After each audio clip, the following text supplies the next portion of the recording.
Bonjour tout le monde. Bonsoir plutôt, je dirais. Je voudrais rendre gloire à Dieu pour l'opportunité qu'il nous donne de pouvoir se réunir ce soir. Content de vous avoir encore avec moi pour étudier la parole de notre Seigneur et Sauveur, de notre Dieu aussi. Et regardez ce que l'Esprit veut nous donner ce soir. Et pour le sujet, je vais vous inviter à tourner dans l'Évangile selon Matthieu au chapitre 17. Dans l'Évangile de Matthieu, au chapitre 17, l'Esprit veut nous donner ce soir de revisiter une expérience qui a été marquante dans la vie des apôtres. Bien sûr que vous avez déjà été à cet endroit, vous l'avez déjà vu et revu au fil du temps. Mais l'Esprit veut nous donner ce soir de le revoir encore et de le décortiquer parce que il y a beaucoup de révélations intéressantes à aller chercher dans cet endroit. Du pourquoi de cette expérience. Et vous allez voir, on va voir avec ce que l'Esprit m'a montré ce soir, des subtilités, comment que ce qui est merveilleux dans la Bible, c'est que parfois des subtilités qui semblent banales contiennent des vraies révélations. Et on va en voir quelques-unes de ces subtilités-là ce soir, dans ce que l'Esprit veut nous donner. Donc, je dirais, je trouvais ça très intéressant ce que l'Esprit m'a montré pour nous ce soir, à travers quelque chose qu'on croit connaître bien. Donc, l'événement qui est appelé la transfiguration, quand autour les petits titres là dans nos Bibles. Donc, on va voir cela et on va vraiment faire beaucoup de pauses, parce qu'on va le décortiquer vraiment point par point. Donc, je débute dans Matthieu chapitre 17, on commence au verset 1. Il est dit 6 jours après, excusez-moi, Jésus prit avec lui Pierre, Jacques et Jean, son frère, et il les conduisit à l'écart sur une autre montagne. On arrête là. Comme je l'ai dit, on va faire beaucoup d'arrêts ce soir parce qu'on va vraiment décortiquer tout ça. Remarquons d'emblée, on commence raide, là. On commence, je veux dire, raide, excusez-moi, mais on commence vraiment, comment je pourrais dire, avec quelque chose d'assez, je dirais, qui m'a surpris quand l'Esprit m'a montré ça. 6 jours après, ça semble banal. On se dit, pourquoi qu'il n'a pas été dit 2 jours après, mettons, ou 3 jours après. Pourquoi 6 jours après? Pour comprendre quelle révélation se retrouve dans le 6 jours après, faut lire ce qui était précédemment. Donc, on va lire ce qui était précédemment, mais à partir du verset 24. À partir du verset 24 jusqu'au verset 28. On commence comme ça. Donc, retenons, 6 jours après, mais 6 jours après quoi? C'est là la question qu'on doit se poser. On voit qu'il est dit à partir du verset 24. Alors Jésus dit à ses disciples, « Si quelqu'un veut venir après moi, qu'il renonce à lui-même, qu'il se charge de sa croix et qu'il me suive. » Ça, on a lu ça maintes et maintes fois. C'est les conditions sine qua non pour être chrétien. C'est un prérequis, autrement dit. C'est un prérequis. Si tu veux être un disciple du Seigneur, voici la marche à suivre, en d'autres mots. Parce que vous allez voir que ça va s'enchaîner aussi. Donc, si quelqu'un veut venir après moi, donc si quelqu'un me reçoit comme Sauveur et Seigneur, puis qui veut me suivre, parce on sait que accepter Jésus comme son Sauveur, c'est pas la fin en soi, c'est pas la tâche est finie, c'est au contraire, la tâche commence, si je peux m'exprimer comme ça. Une fois qu'on accepte Jésus comme notre Sauveur et Seigneur, et qu'on devient membre de l'Église, membre du corps du Seigneur, c'est une marche chrétienne qui débute. C'est pas la fin de la marche chrétienne, ce n'est que le début. Donc, si quelqu'un veut commencer sa marche chrétienne, on pourrait dire ça de même, il faut qu'il renonce à lui-même. Ça veut dire beaucoup de sacrifices pour le Seigneur. Des sacrifices parfois qui peuvent comment je pourrais dire, peuvent être durs pour notre chair. Parce que renoncer à soi-même, c'est pas toujours évident. Il y a des choses que la chair veut, mais si on y renonce, c'est qu'on met ça de côté pour. Hein, on tasse ça pour. Donc, on enchaîne. Ensuite, il dit au verset 25, « Car celui qui voudra sauver sa vie la perdra, mais celui qui la perdra à cause de moi la trouvera. » Donc, moins tu vas, comment je pourrais dire, t'investir dans cette vie, j'espère m'exprimer bien, moins que tu vas,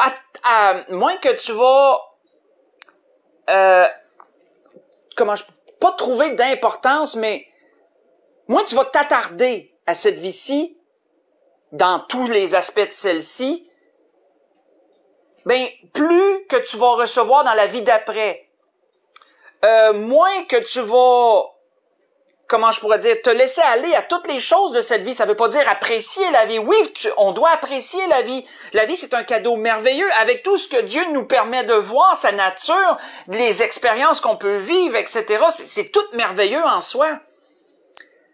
Mais, plus qu'on va accorder d'importance au royaume et à ce que Dieu prépare pour après cette vie,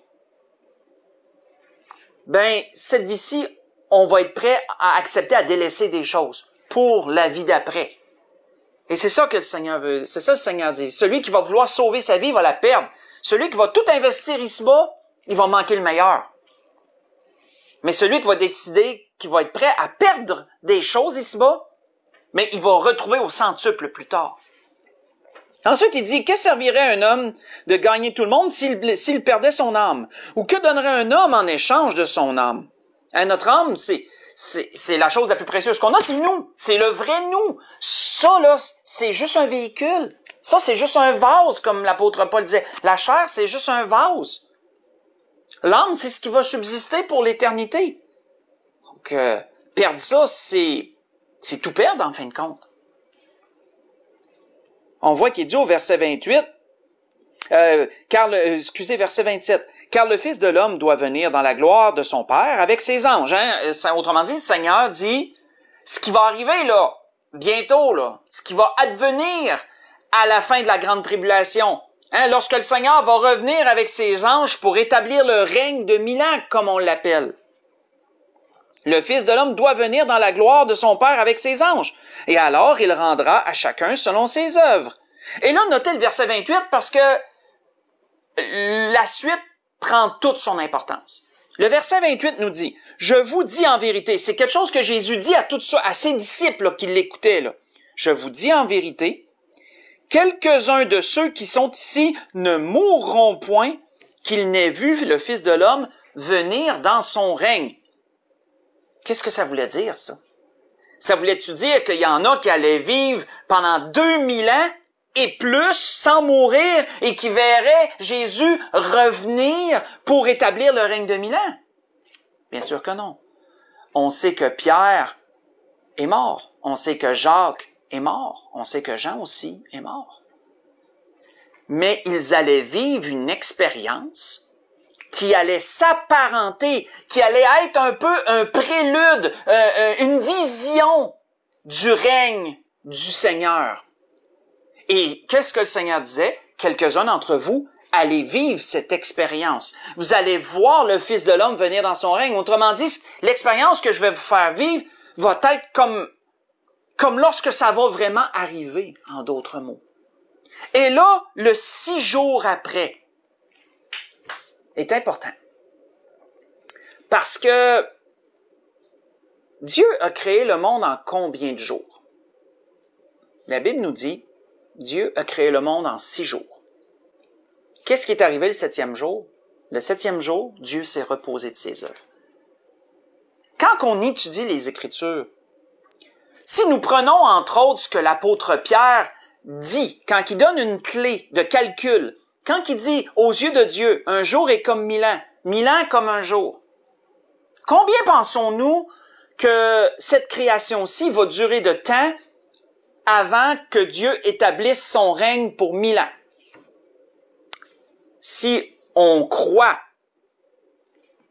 à la numérologie biblique, et là je dis numérologie, c'est un gros mot, là, mais aux chiffres de la Bible dans certaines situations, ben nous croyons que cette création-ci va durer 6000 ans et que le 7e millénaire, la 7e année, le 7e 1000 ans, va être le règne du 1000 ans que le Seigneur va venir établir sur cette terre. Donc, c'est là qu'on voit que le 6 jours prend tout son sens. Jésus annonce à ses disciples que quelques-uns d'entre vous ne mourraient point, que vous allez voir le Fils de l'homme venir dans son règne. Puis c'est 6 jours après qu'ils voient ça. Donc, voyons-nous, c'est prophétique. C'est prophétique que cette création-ci va durer 6000 ans et que après ça va venir le règne de 1000 ans. Donc, j'ai trouvé ça vraiment spécial quand l'Esprit me montrait ça. Donc, le 6 jours après, qui prend si banal, prend tout son sens. Parce que si ça aurait été 2 jours après qu'il y aurait eu cette vision glorieuse-là, ça aurait paru bizarre parce que il n'y a pas de lien qu'on pourrait faire. Mais là, on peut faire un lien très facile avec toutes ces choses. Et on voit que 3 personnes ont pu participer à cette vision glorieuse-là. 3 personnes qui allaient un jour vivre des expériences particulières avec le Seigneur, mais 3 personnes qui allaient, je veux dire, aussi devoir faire des choses spéciales pour le Seigneur, qui allaient avoir chacun un rôle très spécial dans le plan du Seigneur.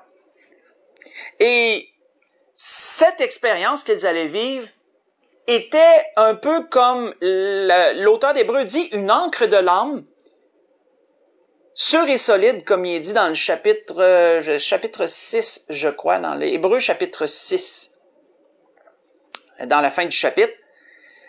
Et pour l'avenir, ça allait devenir comme une encre de l'âme pour le rôle qu'ils auraient à jouer plus tard. Une expérience qui allait les préparer un peu à l'avenir, qui allait les marquer pour l'avenir.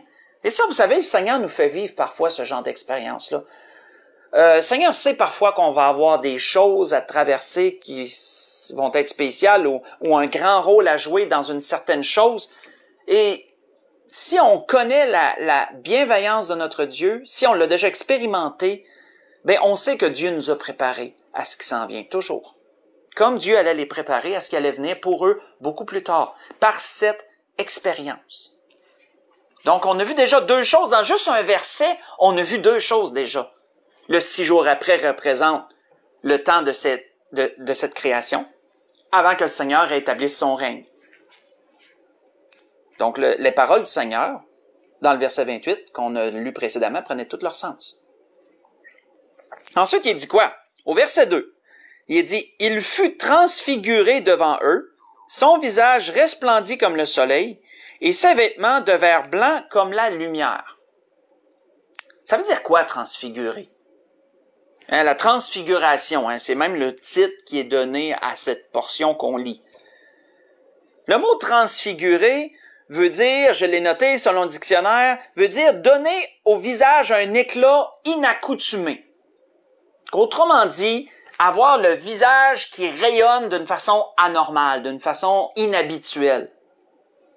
On pourrait le vulgariser comme ça. Bon exemple, si vous l'allez lire pendant la semaine, c'est l'exemple de Moïse. Moïse a vécu une transfiguration. Lorsqu'il est allé sur la montagne et qu'il a passé 40 jours avec le Seigneur, avec l'Éternel Dieu, la Bible nous dit que lorsqu'il est revenu, son visage resplendissait. Il devait se mettre un voile pour atténuer l'éclat de son visage. Parce que sinon, les gens avaient de la misère à le regarder en face. Il mettait un voile pour atténuer l'éclat et que les gens puissent le regarder et lui parler. La Bible nous dit que Jésus a été transfiguré devant eux. Son visage est devenu éclatant. Ses vêtements sont devenus lumineux, blancs comme la lumière. Vous savez, quand vous avez un flash là, de lumière, c'est blanc, ça vient blanc. Pensez à ça comme ça. Il y a des gens, selon la parole, qui ont vécu cette expérience-là de rencontrer le Seigneur et une vision du Seigneur, et tous rendent le même témoignage. Jean, dans l'Apocalypse, pas besoin d'y tourner. Pour Moïse, c'est vrai, si vous voulez étudier pendant la semaine pour Moïse, là, je vais vous donner l'exemple. C'est dans l'Exode chapitre 34, verset 29 au verset 35. Excusez-moi, je l'avais pas mentionné. Si vous voulez aller lire sur Moïse, qui a vécu un peu une transfiguration. Une sorte de transfiguration. Donc, je disais, oui, que ceux qui ont eu une vision du Seigneur dans la parole, deux, entre autres, nous la racontent. Jean nous en parle dans l'Apocalypse. Et Jean nous dit quoi dans l'Apocalypse, chapitre 1, verset 16, pas besoin d'y tourner. Il nous dit que le Seigneur était comme comparable à un soleil qui luit dans toute sa force. C'est ce que vous allez voir dans l'Apocalypse, chapitre 1, verset 16. Lorsqu'il y a eu la vision du Seigneur, une vision du Seigneur venant sur les nuées, qui éclatait comme un soleil dans toute sa force. L'apôtre Paul, lorsqu'il a été visité par le Seigneur sur le chemin de Damas, et qui plus tard raconte au roi Agrippa son expérience, décrit le Seigneur comme suit. Il décrit le Seigneur comme surpassant l'éclat du soleil. C'est pourquoi ses yeux s'en sont trouvés affectés. Un peu comme un soudeur qui pogne un mèche en flash. Mais c'est beaucoup plus pire que ça parce que l'apôtre Paul a perdu la vue plusieurs jours. Et ça a pris Ananias pour le guérir. Le Seigneur, là, mais par le biais d'Ananias. Ce que je vous ai cité, c'est dans l'Ésaque, chapitre 26, verset 13. Donc, on peut voir cette vision glorieuse ici, ou qui nous est décrit, et on voit que c'est en lien avec d'autres choses dans les Écritures, dans d'autres expériences, que le Seigneur, son visage s'est mis à luire comme le soleil, ses vêtements sont devenus éclatants comme d'une blancheur, comme une lumière blanche. Ensuite, il nous a dit quoi? Il nous a dit, « Et voici Moïse et Élie leur apparurent, s'entretenant avec lui. » Ici, il y a beaucoup de choses à dire ici. Juste avec ce peu d'informations, beaucoup de choses à dire. Pourquoi Moïse et Élie?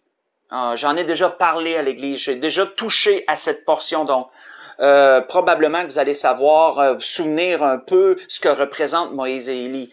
Mais c'est pas pour rien que ce sont ces deux hommes-là qui sont apparus. Puis pourtant, il y en a plusieurs qui, on sait, sont morts au fil du temps. Mais ces deux hommes-là spécifiques étaient là pour s'entretenir avec le Seigneur. Que représentent ces deux hommes? Premièrement, Moïse représente la loi. Moïse représente la loi parce que la loi elle a été donnée à Moïse. C'est lui qui l'a instituée. C'est lui qui l'a tout mis en place. C'est le Seigneur qui lui a donné les révélations. Lui a tout mis en place. Moïse représente la loi. C'est pourquoi la loi est appelée la loi de Moïse. Dans l'Ancien Testament, on peut voir souvent cette référence à Moïse, la loi de Moïse. Pourtant, c'est pas Moïse qui l'a inventé, mais c'est Moïse qui l'a mis en place. Et ça, pour les Juifs, ça a été marquant, ça a été déterminant.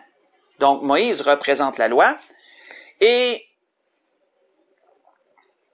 Élie, lui, représente les prophètes. Élie représente les prophètes. Samuel a été le dernier juge en Israël. Élie a été le premier prophète, premier grand prophète qui est apparu. Et en cela, Élie représente les prophètes. Moïse représente aussi les morts dans le Seigneur. Moïse représente les morts dans le Seigneur. Parce que Moïse, comme tous les autres avant lui et après lui, pour la majorité, sont morts. Élie, lui, représente les vivants. Parce que Élie n'est jamais mort. Même encore aujourd'hui, Élie est l'un des rares, des très rares, à être monté au ciel sans mourir. On sait qu'il y en a eu deux, Élie et Enoch. C'est les deux seuls que la Bible nous dit qui sont montés au ciel sans mourir. Jésus les a enlevés sans qu'ils meurent. Élie représente les vivants. Donc, voyons-nous, nous avons deux hommes qui représentent déjà beaucoup de choses. Un représente la loi, l'autre représente les prophètes. Pourquoi c'est important? Parce que dans les Écritures, la Bible nous dit que Jésus est au centre et il accomplit et la loi et les prophètes. Ça revient souvent, que Jésus accomplit la loi et les prophètes. Jésus, c'est le cœur de tout. Donc, ces deux hommes, c'est pourquoi ces deux hommes-là ont une grande représentation. Et Jésus était avec eux. Donc, et on voit aussi que Moïse représente les morts, Élie représente les vivants. Pour quel temps? Souvenons-nous, ça représente, toute cette situation-là représente quoi? Représente le Seigneur lorsqu'il va revenir dans son règne. Mais souvenons-nous le verset 28, qu'il n'ait vu le Fils de l'homme venir dans son règne. Donc, ça englobe une portion spécifique. Pourquoi un représente les morts, l'autre représente les vivants? Parce que nous savons que peu avant que le Seigneur revienne dans son règne, il y a un événement que nous attendons tous, qui est l'enlèvement de l'Église. Et ces deux hommes représentent l'enlèvement de l'Église en ce sens, parce que l'un représente les morts, l'autre représente les vivants, et ça fait référence à ce que l'apôtre Paul avait dit aux Thessaloniciens lorsqu'il a dit « Voici, en effet, nous vous déclarons d'après la parole du Seigneur, que nous les vivants, restés pour l'avènement du Seigneur, nous ne devancerons pas ceux qui sont morts ou ceux qui dorment. Car le Seigneur lui-même a un signal donné, à la voix d'un archange, au son de la trompette de Dieu, descendra du ciel, et les morts en Christ ressusciteront premièrement. Les morts en Christ, symbolisés par Moïse. Les morts en Christ ressusciteront premièrement.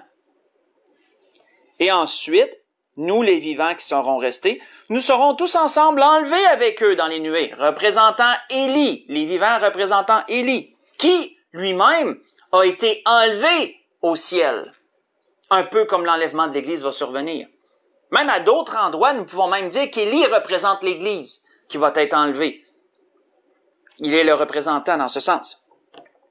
Et ainsi, disait l'apôtre Paul aux Thessaloniciens, et ainsi, nous serons toujours ensemble, nous serons enlevés avec eux sur les nuées à la rencontre du Seigneur dans les airs, et ainsi nous serons toujours avec le Seigneur. Consolez-vous donc les uns les autres par ces paroles. Ce que je vous ai lu, paroles qui sont, je dirais, très précieuses pour tout chrétien, qui sont une encre de l'âme pour tout chrétien qui croit à l'enlèvement de l'Église.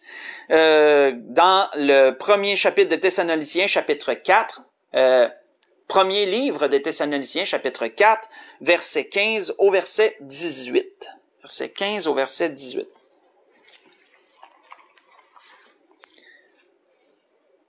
Maintenant, Moïse et Élie apparaissent, ils s'entretiennent avec le Seigneur.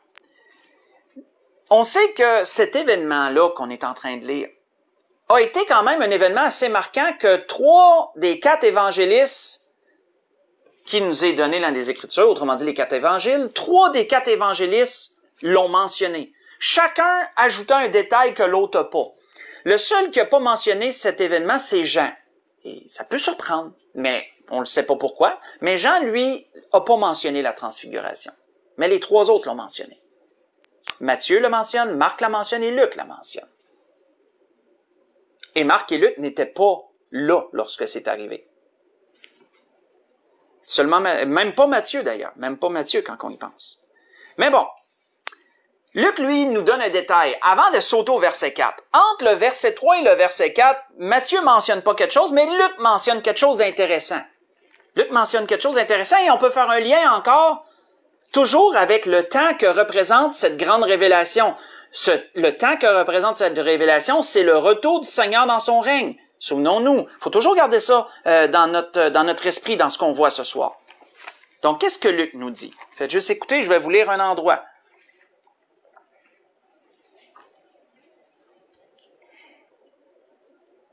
On voit que Luc nous dit, et là, ça se situe entre le verset 3 et le verset 4, ce que je vous dis. Pierre et ses compagnons étaient appesantis par le sommeil. On est toujours dans le même endroit, là. Pierre et ses compagnons étaient appesantis par le sommeil, mais s'étant tenus éveillés, ils virent la gloire de Jésus et les 2 hommes qui étaient avec lui. J'ai lu ça dans Luc, chapitre 9, verset 32.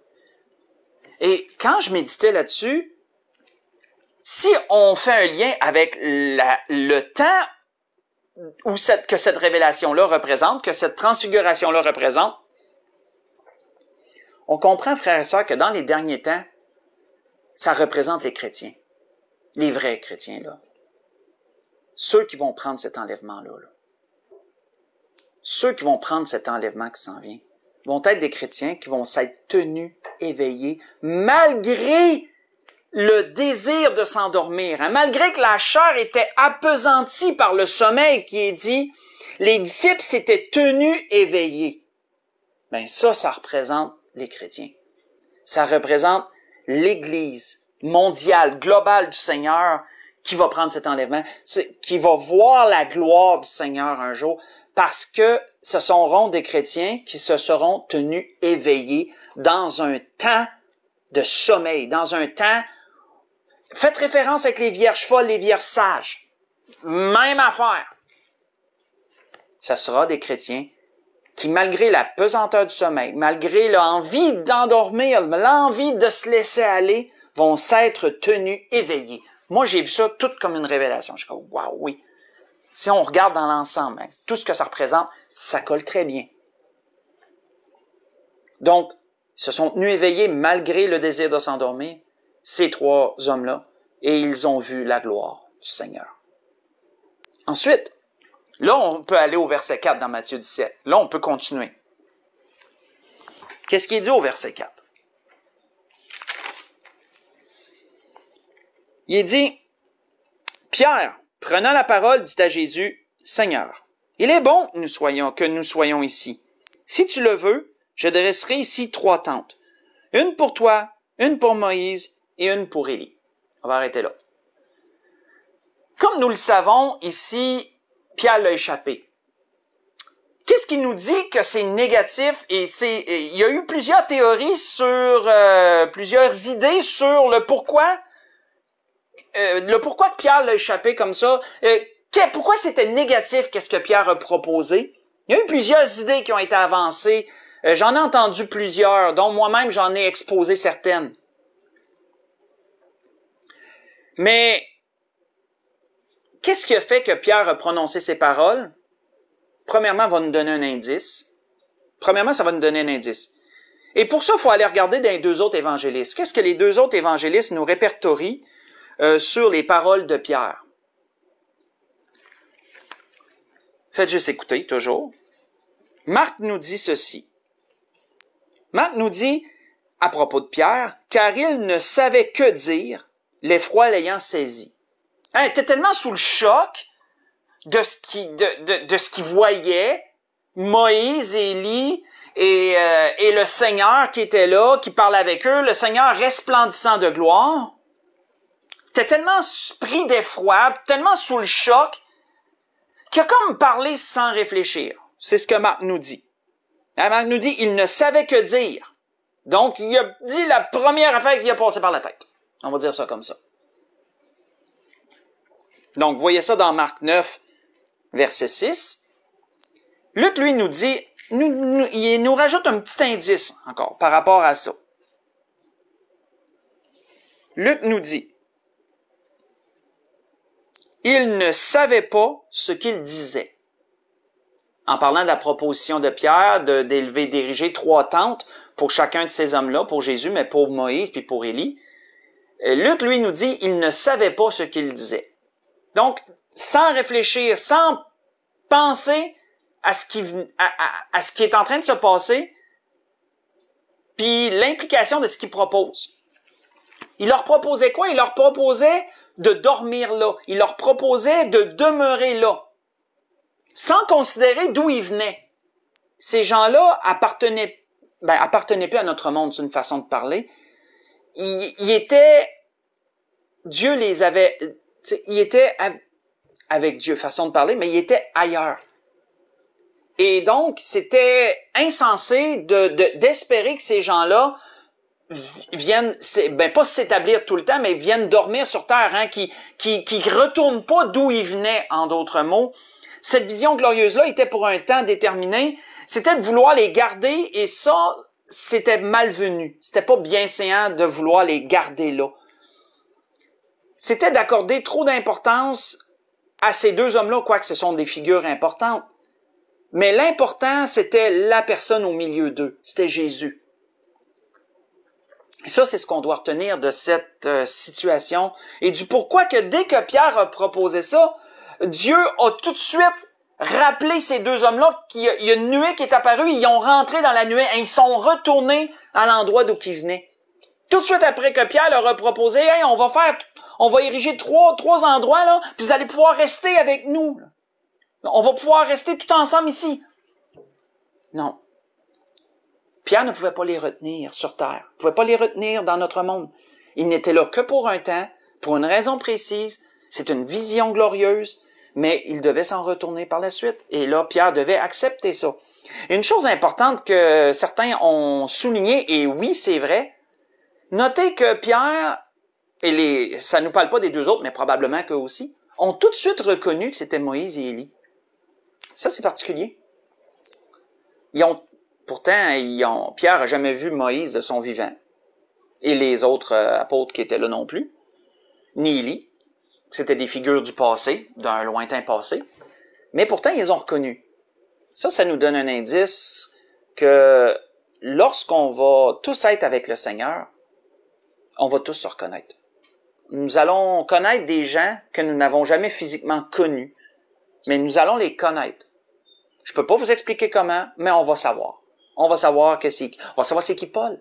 On va savoir c'est qui Moïse, c'est qui Élie, justement, etc., etc. Donc, je referme cette parenthèse.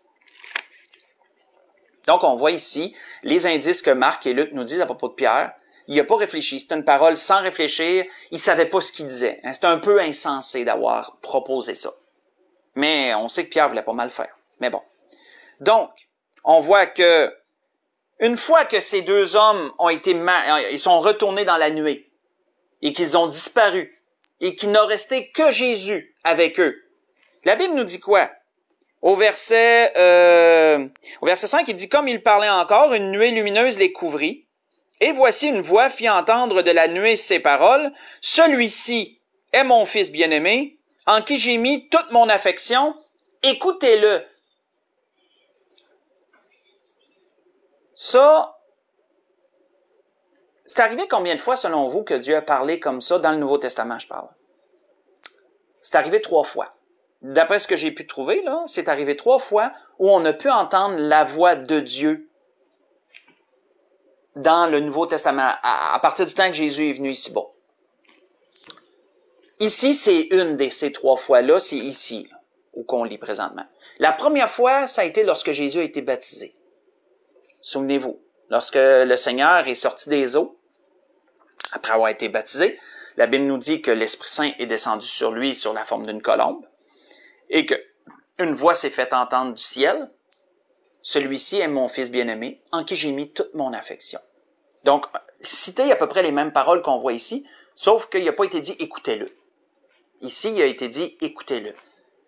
Dieu mettait de l'emphase sur Jésus. C'est pas Moïse ou c'est pas Élie qui est important, c'est Jésus. C'est lui le cœur de tout.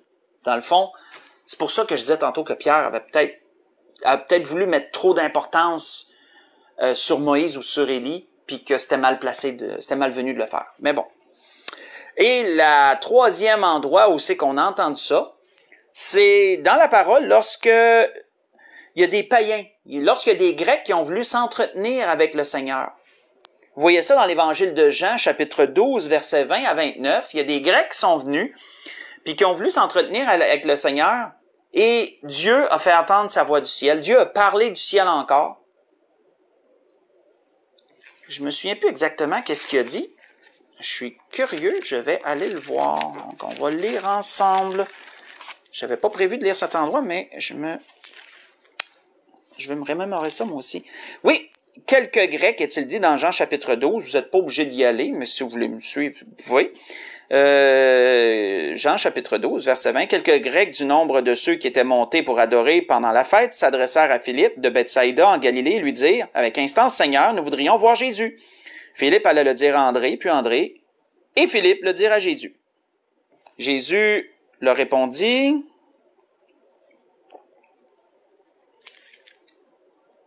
c'est-tu là?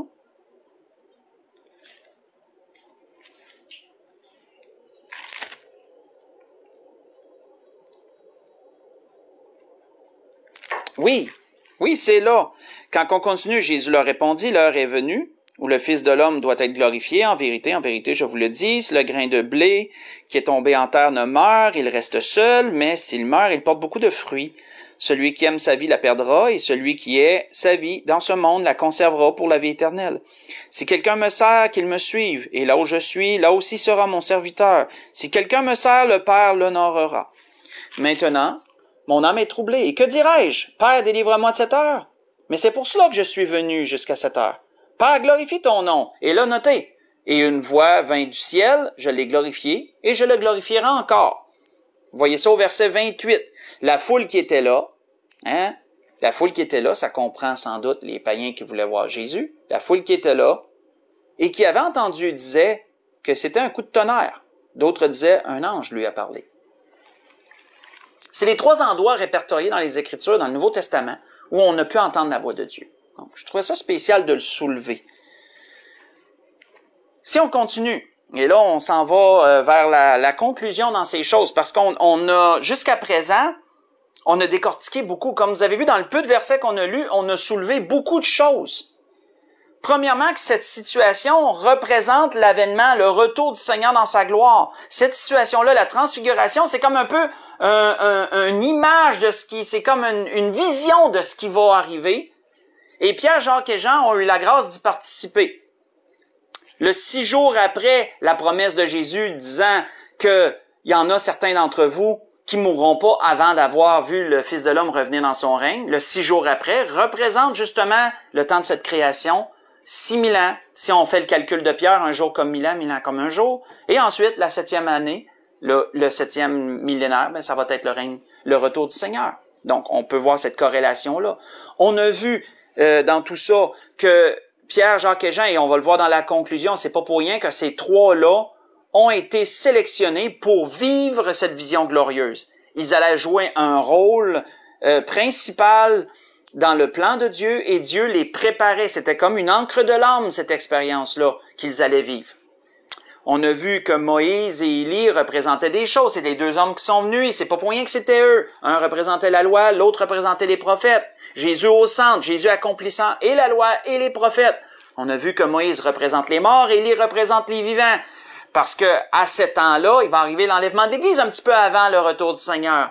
Et donc, encore là, un comme l'autre, qu'est-ce qu'il nous est dit à l'enlèvement? La même chose. Les morts en Christ vont ressusciter premièrement. Nous, les vivants, on va monter tous ensemble dans la nuée à la rencontre du Seigneur dans les airs. On a vu que la voix de Dieu s'est fait entendre du ciel. C'est arrivé à 3 reprises dans le Nouveau Testament et c'était l'une de ceux-là. On a vu aussi la vision du Seigneur lorsque s'est mis à briller, à être illuminé. On a vu aussi que 2 autres, Paul et Jean, ont eu cette vision-là du Seigneur aussi. Jean, on pourrait dire même que Jean l'a eu en double parce qu'il l'a eu là, puis il l'a eu aussi plus tard. Donc, pour conclure, si on continue, on va lire du verset 6 au verset 9 pour conclure.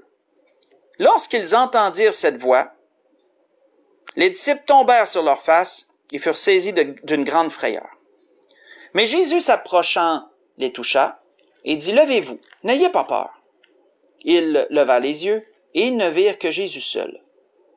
Comme ils descendaient de la montagne, Jésus leur donna cet ordre, « Ne parlez à personne de cette vision, jusqu'à ce que le Fils de l'homme soit ressuscité des morts. » Cette vision-là, frères et sœurs, a été pour ces 3 hommes-là un événement marquant de leur vie. Et vous savez, dans la vie de chaque chrétien, il va arriver de ces événements-là marquants, de ces expériences-là qu'on va avoir avec le Seigneur, qu'on va se souvenir toute notre vie. Qu'est-ce qui nous dit qu'eux se sont souvenus de ça? Ben, quand on lit leurs écrits respectifs, on peut voir des commentaires à des endroits qui nous font voir qu'ils s'en souvenaient encore, bien des années plus tard. Entre autres, faites juste écouter, Pierre. Qu'est-ce que Pierre nous dit pour nous montrer qu'il se souvenait de cet événement-là? Pierre a dit, « Ce n'est pas en effet en suivant des fables habilement conçues que nous vous avons fait connaître la puissance et l'avènement de notre Seigneur Jésus-Christ. Mais c'est comme, et notez, mais c'est comme ayant vu sa majesté de nos propres yeux, car il a reçu de Dieu le Père honneur et gloire, quand la gloire magnifique lui fit entendre une voix qui disait, Celui-ci est mon Fils bien-aimé, en qui j'ai mis toute mon affection. Et nous avons entendu cette voix venant du ciel lorsque nous étions avec lui sur la montagne sainte. Donc, voyez-vous, Pierre, il s'en souvenait.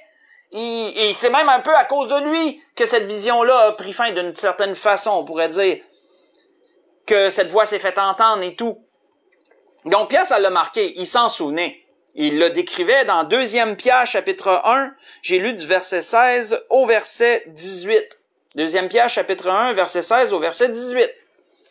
Jean aussi s'en souvenait.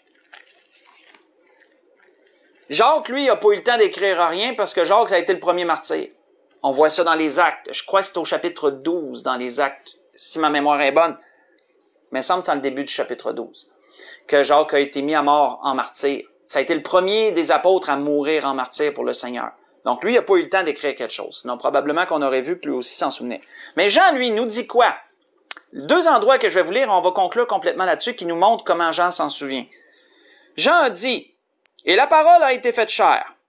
Elle habitait parmi nous, pleine de grâce et de vérité. Et nous avons contemplé sa gloire. » Au moins, quand Jean dit ça, « Et nous avons contemplé sa gloire. » Une gloire comme la gloire du Fils unique venu du Père. Moi, je crois, c'est dans Jean chapitre 1, verset 14. Moi, je crois qu'il y avait une référence aussi à ce qu'il avait vu sur la montagne. Il y a ce qui est écrit ça, hein? On a contemplé la gloire du Seigneur. Et plus loin, dans ces lettres qu'il avait écrites, Jean en fait une autre référence. Et je vais lire ça pour conclure complètement.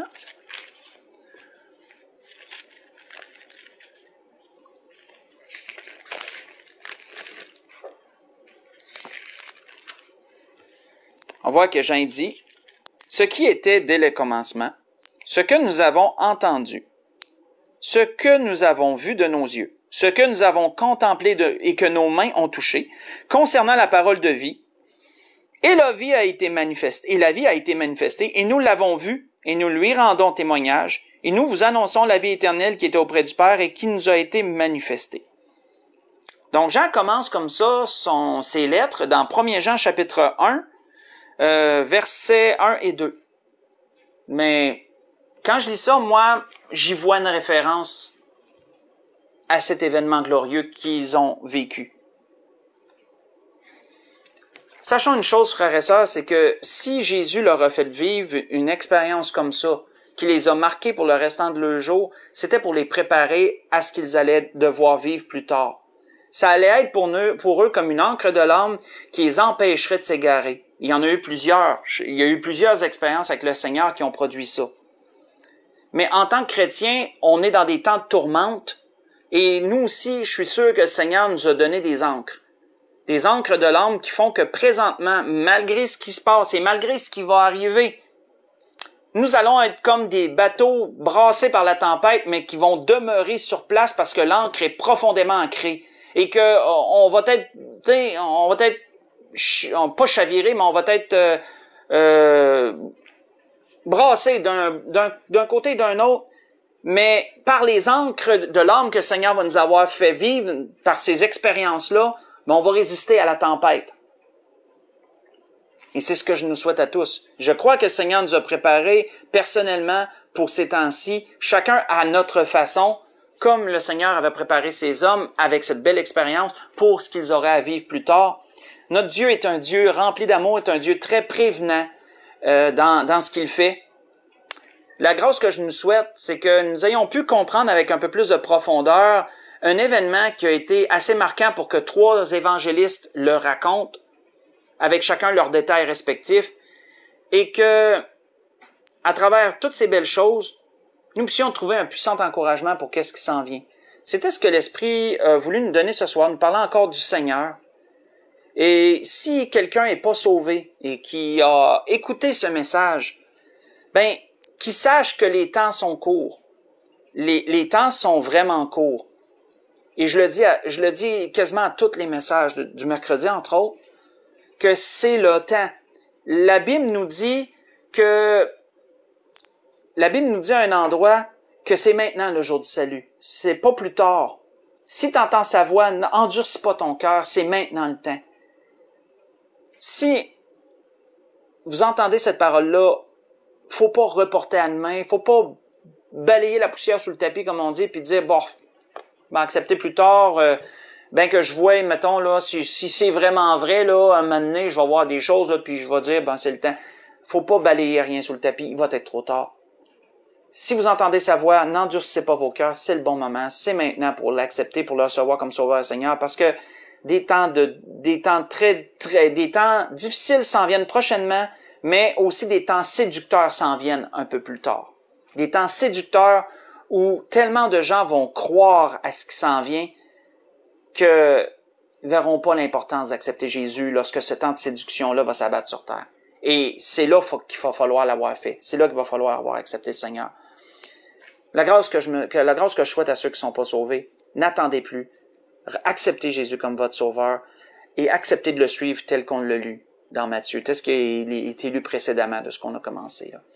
Et pour les chrétiens, vous avez reçu des encres de l'âme, malgré tout ce qui va arriver, là, malgré ce qui va arriver prochainement. Tenez ferme, tenez bon. Donc, je souhaite une belle fin de soirée à tout le monde.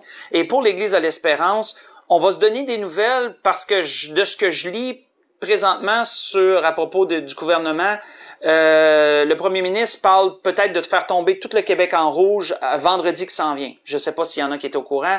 Moi, c'est ce que j'ai lu. Donc, c'est un peu incertain à savoir si je vais pouvoir aller en Beauce en fin de semaine. On le sait, on s'en est parlé, hein, que ça allait être de plus en plus incertain. Donc là, s'il y a rien, si maintenant je peux y aller, ben je vais juste vous confirmer sur Messenger comme de quoi que je monte en fin de compte s'il y a rien de spécial. Et sinon, ça se peut que je doive commencer les lives comme je l'avais fait au début, mais dès dimanche, si ça se peut. On verra qu'est-ce qui va en sortir vendredi. Bon restant de semaine à tout le monde. Je vous aime. Que le Seigneur vous bénisse. Et on se dit à la prochaine.